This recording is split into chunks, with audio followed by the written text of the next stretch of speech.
Friends, welcome है आपका अपने YouTube चैनल ब्रिलियंट शिक्षा बाय अनिता चंद्रा में। तो दोस्तों, हम कर रहे हैं क्लास 10 का चैप्टर नंबर 2 अम्ल, क्षार और लवण। तो इसी में आपका एक कंपाउंड है जिसका नाम है बेकिंग सोडा। इससे पहले हम लोग धवन सोडा के बारे में बात कर चुके हैं। धवन सोडा जो था क्लोर क्षार प्रक्रिया, वो हम लोग डिटेल में कर चुके हैं।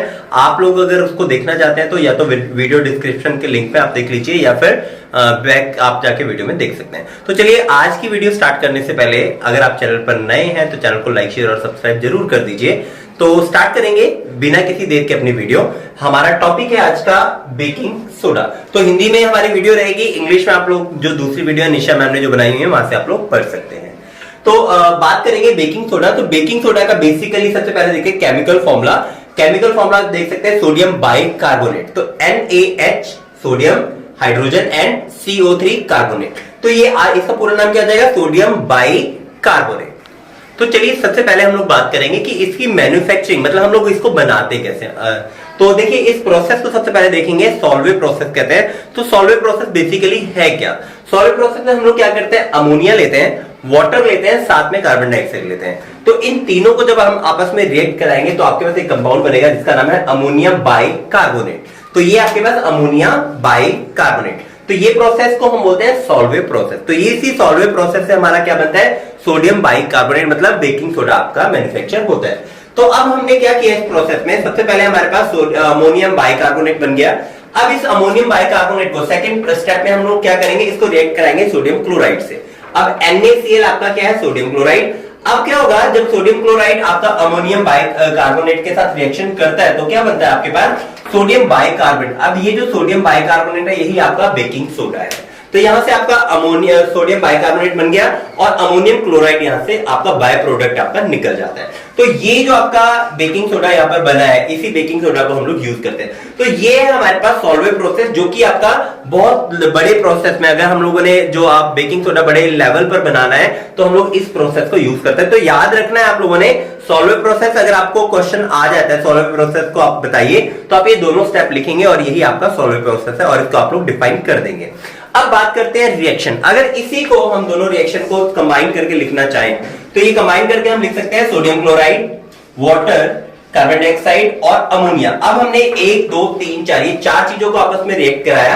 जब ये 4 चीजें आपस में रिएक्ट होंगी तो आपका मेन प्रोडक्ट वही बनेगा, सोडियम बाइकार्बोनेट और अमोनियम क्लोराइड। ये आपका बाय प्रोडक्ट है अमोनियम क्लोराइड और ये आपका सोडियम बाइकार्बोनेट, मतलब बेकिंग सोडा।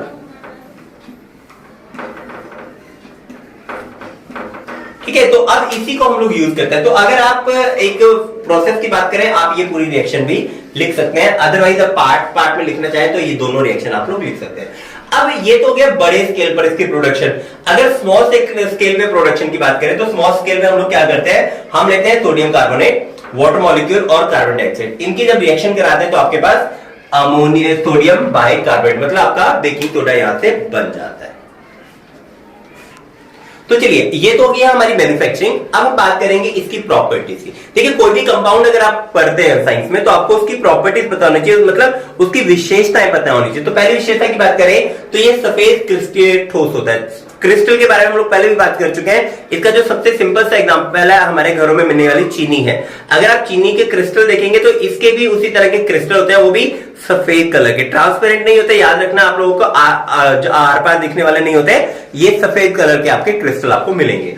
उसके बाद बात करेंगे स्टेबल। तो अगर आप इसे हवा में रख देंगे तो हवा में रखने के बाद ना तो ये नमी सोखता है ना ये हवा के साथ रिएक्शन करता है। इसका मतलब ये स्टेबल है, हवा में एकदम किसी भी चीज के साथ रिएक्शन नहीं करेगा।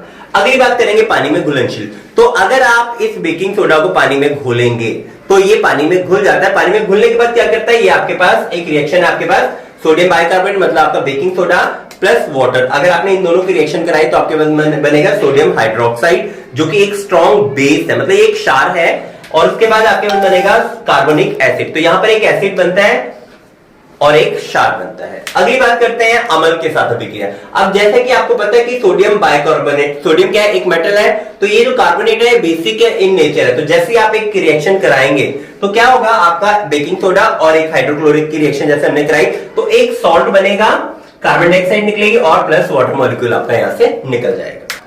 तो चलिए बात करते हैं अब हमारा जो बेकिंग सोडा है इसके उपयोग हम क्या क्या करते हैं। तो सबसे पहला है दवाइयों में उपयोग, वेरी वेरी इंपॉर्टेंट यूज है इसका। अब देखिए मेडिसिन में हम लोग कैसा यूज करते हैं इसका, देखिए अब आपको पता है ये एक एंटासिड के रूप में यूज करते हैं। अब क्वेश्चन ये एंटासिड होता क्या है, देखिए जब आपको एसिडिटी वगैरह हो जाती है तो हम लोग क्या करते हैं उसमें कुछ इनो या कुछ ऐसी चीजें लेते हैं जिससे कि हमारी एसिडिटी खत्म हो जाए। तो उन्हीं सबको बनाने के लिए हम लोग दवाइयों में किसका यूज करते हैं, बेकिंग सोडा का यूज करते हैं। अब देखिए इसका यूज आप लोग क्या कर सकते हैं, कई बार ऐसा हो सकता है कि रात को आपको एसिडिटी हो जाए, आपके घर में जो इनो वगैरह है वो नहीं अवेलेबल है, तो आप क्या करेंगे। तो उसके लिए आपके पास सिंपल सा यूज है, अगर आपके घर में बेकिंग सोडा, मोस्टली अगर घर में बेकिंग सोडा मिलता है तो आप बेकिंग सोडा थोड़ा सा चुटकी भर बेकिंग सोडा ले सकते हैं अपनी एसिडिटी को दूर करने के लिए। अगली बात करते हैं ब्रेड, केक इत्यादि में उपयोग। अब देखिए ये सबको ही पता है कि जो आपका बेकिंग सोडा है वो ब्रेड वगैरह को फ्लफी बनाने के लिए, मतलब फुलाने के लिए हम लोग यूज करते हैं, तो इसका यूज हम लोग ब्रेड केक वगैरह में भी करते हैं। अगली बात करते हैं आग बुझाने के संयंत्रों में। तो ये जो आपके फायर एक्सटिंग्विशर आपने देखा होगा, किसी इमारत में आप गए हैं तो रेड कलर के सिलेंडर टाइप जो है लगे होते हैं, तो उसमें भी हम लोग बनाने के लिए, उसका जो मटेरियल बनाने के लिए हम लोग किसका यूज करते हैं, बेकिंग सोडा का। तो दोस्तों ये था आज का कंपाउंड बेकिंग सोडा। तो नेक्स्ट वीडियो में हम लोग नेक्स्ट कंपाउंड के साथ फिर मिलेंगे। Thank you very much.